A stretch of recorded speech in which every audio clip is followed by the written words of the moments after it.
What's cracking, everybody? Another episode of Between the Ribs with Jonathan Morris. And let's just be honest, Tyson sucks. I'm not talking about Iron Mike Tyson. I'm talking about Tyson Chicken and Tyson Foods.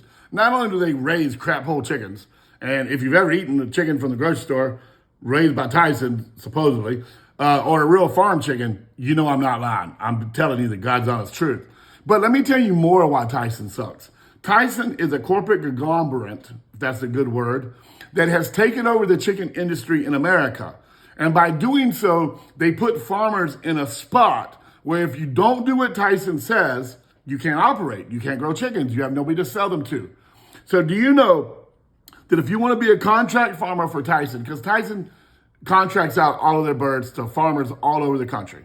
If you want to be a contract farmer for Tyson, it costs about $400,000 to build a chicken house. You've been driving through the country and you see them real long barns that are kind of half moon shaped. Those are normally chicken houses or pig houses, all right? And they'll have, I don't know, 1 million chickens, maybe 250,000 up to 1 million, depends on how big the house is in each house.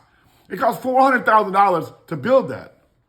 Most farmers, in order to meet criteria to Tyson, has to have 2 or 3 of those houses. So they go into debt, 1.4, $1.5 million. Well, last year when Tyson decided to tighten their belt and become more economical, they just fired everybody. They just laid them off. Now, here's the problem with that.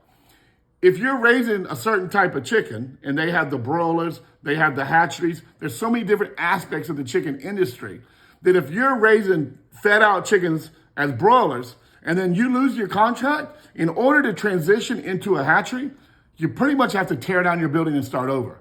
It's that dramatic of the different requirements they have for their contract farmers.